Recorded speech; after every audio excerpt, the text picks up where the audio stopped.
Ibu Amel. Ustadz, bagaimana kita tahu apakah taubat diterima atau diampuni Allah? Allah rahasiakan tak ada yang tahu siapa dapat Lailatul Qadar. Allah rahasiakan tak ada yang tahu siapa dapat haji mabrur. Allah rahasiakan tak ada yang tahu siapa dapat solat wusta. Allah rahasiakan tak ada yang tahu siapa yang dapat taubat nasuha. Kenapa tak tahu? Supaya kita tetap berharap. Ar-raja namanya. Supaya kita tetap berharap. Selalu berharap. Tapi ciri-cirinya ada.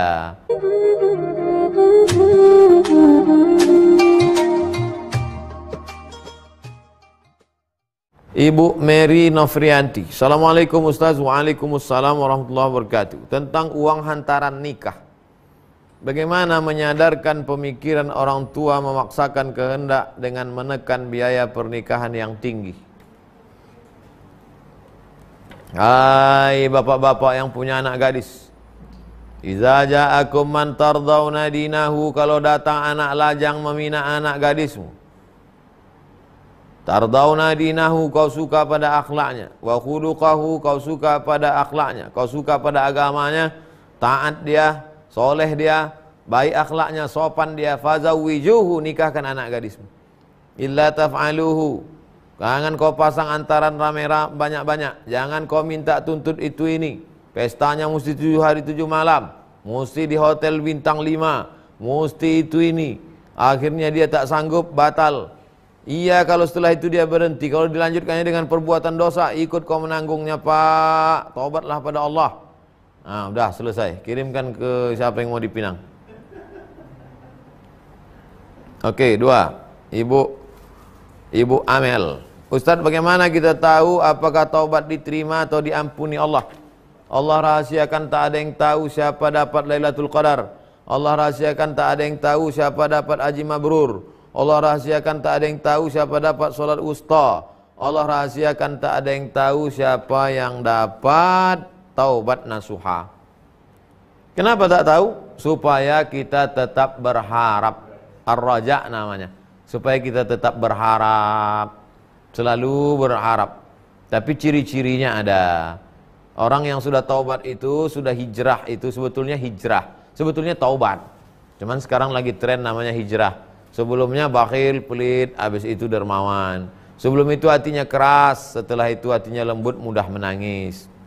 Tapi pastinya nanti di akhirat. Jadi kita senantiasa takut buat dosa dan senantiasa berharap dosa kita diampuni. Itu namanya 2 sayap terbang menuju Allah. Ar-raja wal khauf, harap dan takut. Harap-harap cemas. Pak Anwar, Ustadz bisa berdosakah jika tidak berdoa karena malu atas nikmat Allah, tapi hanya berzikir, istighfar dan salawat saja?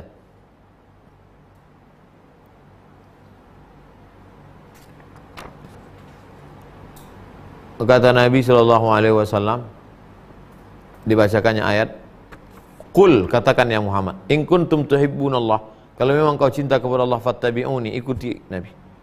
Nabi berdoa, maka kita ikut berdoa. Kau kenapa berdoa? Karena ikut Nabi.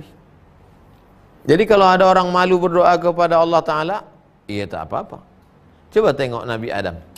Nabi Adam itu malu kepada Allah, maka dia tak berdoa. Rabbana zalamna anfusana, kami sudah buat dosa. Wa illam taghfir lana, kalau kau tak ampuni dosa kami. Wa tarhamna, kalau kau tidak merahmati kami. Lanakunanna minal khasirin. Tak ada dia bilang ampuni, enggak. Dia malu kepada Allah. Jadi kalau antum baca itu, sesungguhnya antum di situ ngaku, bukan minta. Nabi Nuh alaihissalam tak ada dia minta sama Allah. Dia cuma bilang, Ya Rabbi inna bni min ahli, ya Allah itu anakku ya Allah. Tak ada dia bilang, ya Allah selamatkan anakku itu mau tenggelam. Tak ada, karena dia malu kepada Allah.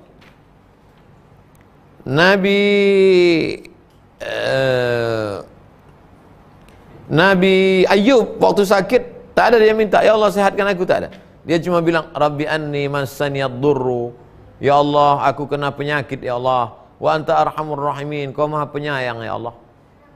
Tak ada dia minta sehatkan aku.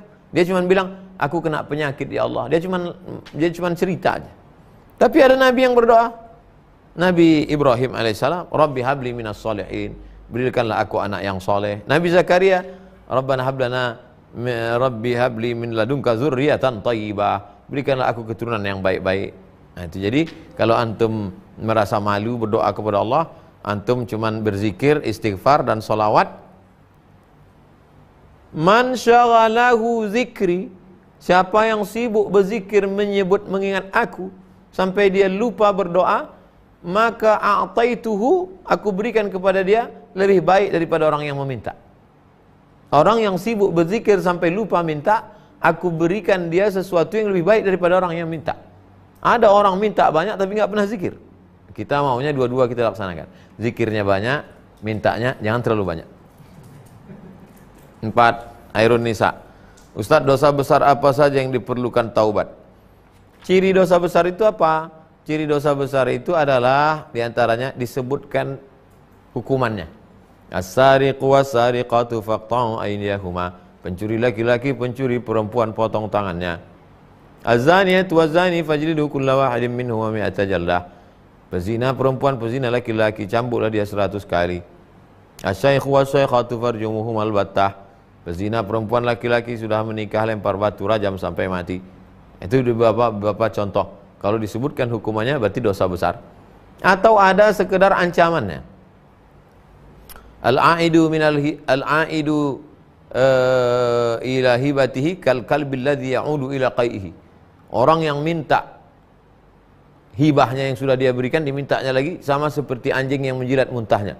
Nah, itu termasuk dosa besar, karena Nabi dalam hadis itu terkandung ancaman. Apakah riba termasuk dosa besar? Riba termasuk dosa besar. Kenapa? Karena ancaman. Kata Nabi, seorang seorang laki-laki yang menggauli ibu kandungnya lebih ringan daripada riba. Itu makna ucapan itu ancaman. Kita pun menyampaikannya segan, tak layak. Bagaimana cara taubatnya Pak Ustadz? Kalau ada yang bisa dijual, bom, jangan ngutang riba lagi. Kalau tak ada, maka tutupi sampai lunas, jangan ulang lagi. Terakhir Pak Adus, Ustadz, apakah ada dalil Adus Boboy? Adakah ada dalil azan di musola dan sholat sendiri? Karena di tempat kami tak ada yang peduli dengan musola. Kalau ada suatu tanah sudah diwakafkan untuk buat sholat, kalau dia sholat 5 waktu subuh, zuhur, asar, maghrib, isya, namanya masjid. Tapi kalau ada 6 sholat Jumat, subuh, zuhur, asar, maghrib, isya, Jumat, namanya masjid jami'. Jangan bedakan musola dengan masjid. Maka wajib diselenggarakan di sana sholat 5 waktu. Di musola, di surau, di langgar, wajib laksanakan sholat 5 waktu. Kalau sampai ditinggalkan sholat di sana, yang ada cuman maghrib aja, subuh tak ada, zuhur tak ada, istahwadat alaihimus syayatin. Satu kampung itu diganggu setan. Musola, surau, langgar musola yang tak ada dilaksanakan, ramaikan lagi, hidupkan lagi sholat. Buat jadwal anak-anak muda itu, besok kau azan, besok kau azan, besok kau azan, gantian jadi imam. Jangan kalian sembarangan meninggalkan surau, langgar, musola, masjid, dituntut di hadapan Allah Subhanahu wa taala. Istahwadat alaihimus syayatin. Semuanya diganggu setan. Pak RW-nya diganggu setan, Pak RT-nya diganggu setan, Pak Kades-kadusnya kesetanan semuanya. Gara-gara apa? Meninggalkan surau, langgar, musola, tak ada salat berjamaah. Mudah-mudahan wakaf surau, langgar, musola, masjid tetap diisi dengan salat berjamaah. Amin ya rabbal alamin. Itulah kaji kita malam ini. Jangan lupa besok kita tutup dengan doa kafaratul majlis. Subhanakallahumma wa bihamdika asyhadu an la ilaha illa anta astaghfiruka wa atubu ilaik. Wa sallallahu ala sayyidina Muhammad wa ala alihi washabihi wasallam. Alhamdulillahirabbil alamin. Assalamualaikum warahmatullahi wabarakatuh. Dari Pak Ian Kurniawan. Assalamualaikum Ustaz. Waalaikumsalam warahmatullahi wabarakatuh. Apakah seseorang yang sudah terlanjur terlibat dalam riba, apakah dosanya masih bisa diampuni Allah? Innallaha la yaghfiru an yushraka bihi. Allah tidak mengampunkan dosa syirik. Wa yaghfiru ma duna dzalika liman yasha. Allah mengampunkan dosa selain syirik. Bagi yang sudah terjerumus dalam riba, kalau bisa ditutup dengan duit lain, tutup, stop. Ada utang, tutup, stop. Dibom dia, bam, selesai. Jual ini, bom ke sini. Saya Pak Ustadz, kalau saya jual ini meledak semuanya. Apa boleh buat? Pokoknya berjanji setelah ini jangan buat lagi. Jangan lupa subscribe, like, and share.